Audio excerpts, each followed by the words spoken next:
you want help? Yeah. Can you open that? Okay. Thank you. Lee Davison has brought up his daughter Rebecca alone since she was a baby.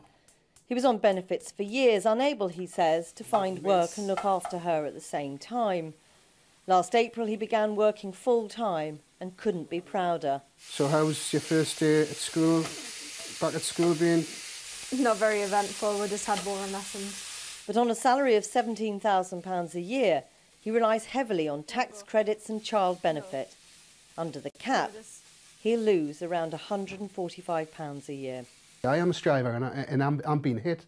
So you know, the government are saying, we want you to go out and work, but you're going to hit me in the pocket for doing that. You're not giving me an incentive. And I think the more that you hit the strivers, the more you'll find that people will start going and working in the black market, or they'll just not work if they're no better off. So despite working full-time, it's still tough. Does he resent, as the government have suggested, paying his taxes to pay benefits to people not doing anything at all? I think the government are unfairly stigmatising the ones that they're calling skivers and scroungers.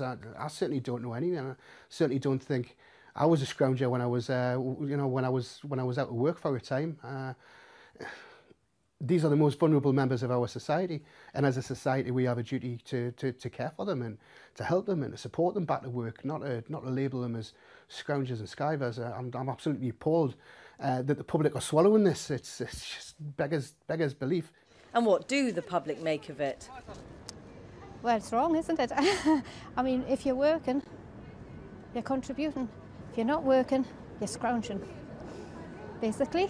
What about people who are made redundant, who might have worked all their lives? Yes. I didn't sort of put that the right way, did I?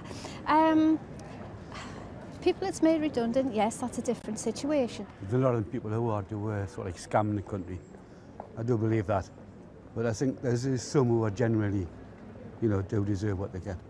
I just think it should be more fair on everyone, to be honest, because without sounding rude, people on benefits, like, they could just work more.